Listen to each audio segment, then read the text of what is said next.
Hi everyone, welcome back to my channel. In today's video, I'm going to show you how to paint watercolor violets.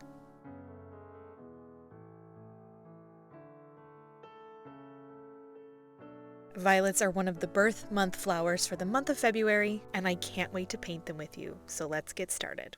For this project, I am using a size 10 and a size 4 round brush, my limited palette of watercolor paints by Winsor and Newton.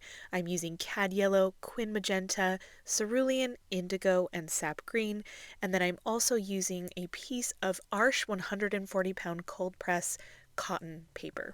First, I'm starting with my size 10 round brush, and I am mixing quin magenta with cerulean to get a very nice purpley blue color.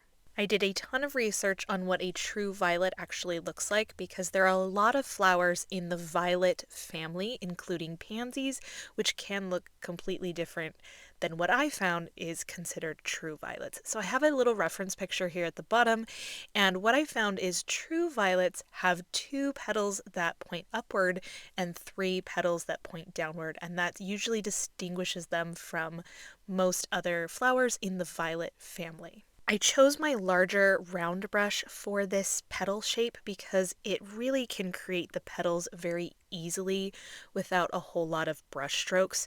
And I wanted to start in this lighter, more pinky purple color so that as we add deeper values of color, we can really layer into these flowers.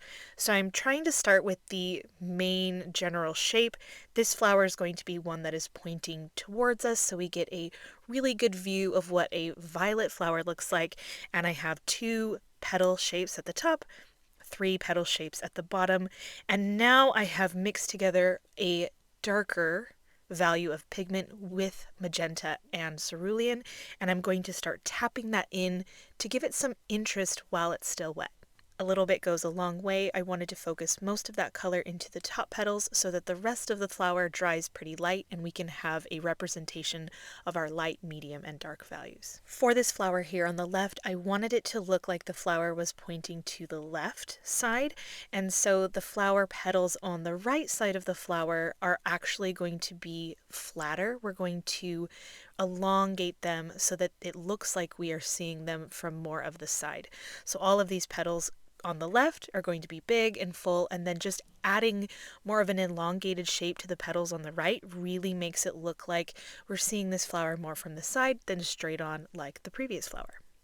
Sometimes when we paint with watercolor, it can look really flat when we're just using one color. So I like to change up the amount of pigment that I am picking up with my brush. So sometimes I will start with a darker value of color, and then the next petal that touches into it is really light and watery, so they kind of bleed and blend together. And that way you can get a really vast difference of color and value within the petal. And we haven't really changed anything except the water. I'm still using magenta and cerulean, and that's it. With the first 2 flowers, we kept the centers really open so that we have a little bit of white space, which helps us visualize the separation between the flower petals and also the center of the flower, which we'll add later. But this petal here, more on the lower left, is kind of a violet that is closed up and facing away from us.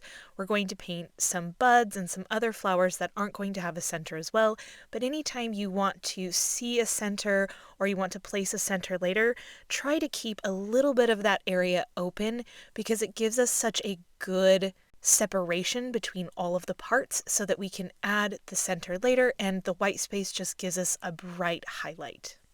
If you are having trouble with water control because you're trying to add watery, lighter areas, but it's becoming a blob and you're creating back blooms, try creating the lightness on your palette by adding water to the pigment so you get a nice watery wash.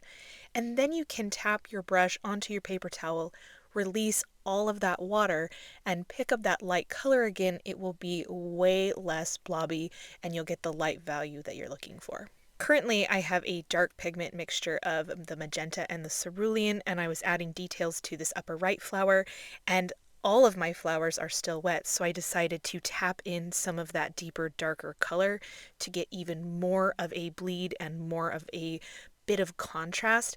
This sometimes is called wet into damp, where you're adding your paint when the paper is damp, and so the bleed is not as great as it was before. So if you wait until your paper is just about dry, you can get another nice little bleed that's more concentrated and stays in the same spot instead of diffusing out into the whole petal. Once I get the main flowers on the page, I'm starting to look for holes in the composition where I can add buds. So this is where I like to add almost this little teardrop shape that represents a little violet flower that's going to be popping out of the greenery. And I paint these little buds in the same way. I want to have light and dark, and I mess around with the different amounts of pigments while everything is still wet, and then leave them to dry. I still have my size 10 brush, but we're going to start mixing the greenery.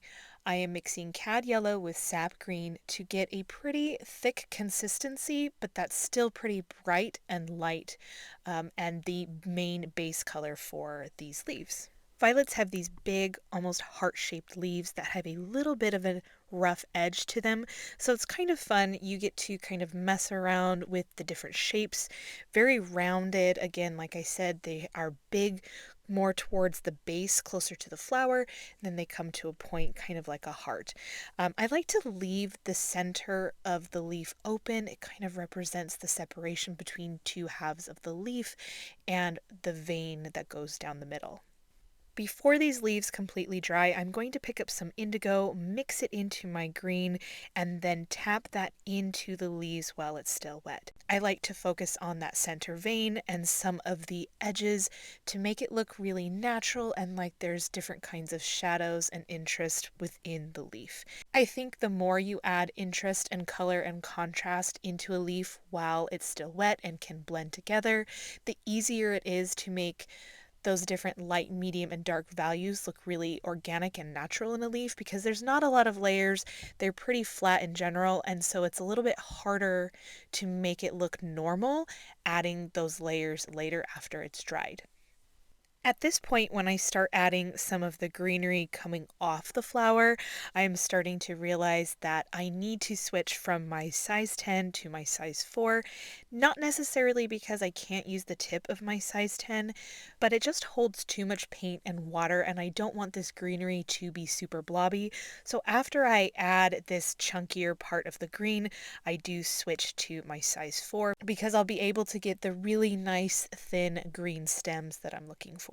My biggest piece of advice when you're painting stems is to use very light pressure, the very tip of your brush, and do the smallest stem that you can paint first, especially if the stem of the flower you're painting is supposed to be small, because you can always go back and add, but it's really hard to undo a very thick stem and it will look awkward. So start with the light, very airy, spindly stems, and I love the idea of what's called implied lines. So that means some of your stems can kind of float in the air. They don't have to perfectly attach to the stem on the other side or to a flower, because our brain will connect the dots, and sometimes leaving that white space creates so much interest and flow and makes it so visually appealing instead of feeling like everything had to connect. Sometimes that looks like a coloring book. I can't explain it any better than that, but if everything is filled in, it looks too blocky. But if we leave some space, some room for the painting and the flowers to breathe, it just really gives life to the painting. At this point in the painting, I'm using some of that indigo to create interest in that leaf that I added, but because I have that darker contrasting color on my brush, I can go through and add a little bit of interest to each of the parts of the greenery. The leaves that have dried, some of the stems that have dried, just a little bit here and there creates, again, like I always talk about, light, medium, dark values. That's how you know you're finished. So if the leaves start to show all of those different values, you can kind of step back and walk away from it and feel like it's done. This is also the point in the painting where I start looking for the weird gaps and trying to figure out how to balance the painting. I felt like the stems were a little bit too high on the paper, so I'm going to bring them down. And thankfully, because I only painted a little bit of them, it's very easy to bring them down and continue to add. I'm also going to do another little green bud.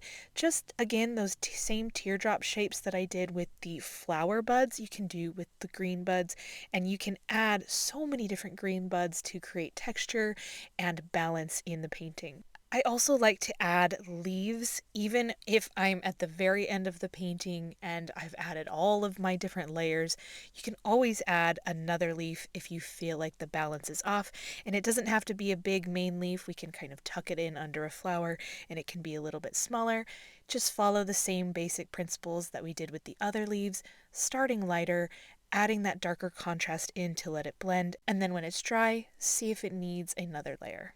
Now that the greenery is completely finished for this piece, we're going to make sure to add our final layers onto the flowers so that they really pop and feel complete.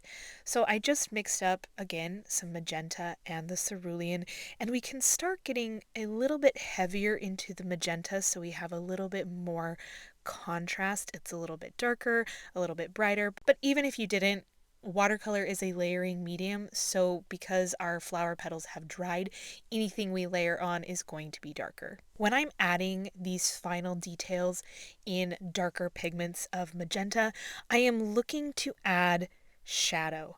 So I'm also including a little bit more indigo so I can start getting a deeper color as I come into my final bits of color and contrast. So I'm thinking about how the petals would be layering on top of each other. Like that flower on the more left side to the top, I don't want to mess with that bright highlighted petal. I want to place the shadow color right underneath it to really define where the highlight is.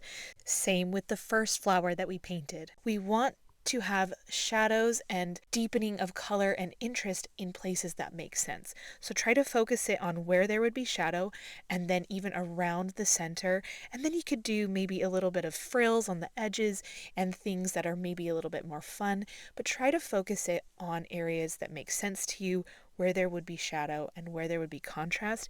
This deeper, darker color with a lot of the indigo really helps these flowers feel finished with the light, medium, and dark values. All right, time for the centers. I'm actually using yellow. This is cad yellow straight from the tube, so I'm almost using it like gouache, and I am just adding 3 dots of this bright yellow right into the centers, a little bit layering over the petals. You could just paint this with the yellow from your palette, but sometimes yellow gets really washed out in the centers, and I just wanted a very stark, very bright and prominent yellow center in those 3 flowers where we can see that beautiful center.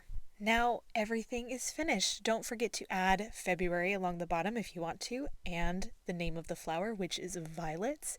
And now you can hang this on your wall, gift it to someone whose birthday is in February, or keep it for yourself. Create a whole collage with all of the birth month flowers you're going to paint with me this year. Thank you so much for being here today while we painted this beautiful flower. I absolutely love this one, and I hope you did too. I'll see you guys all next time. Bye.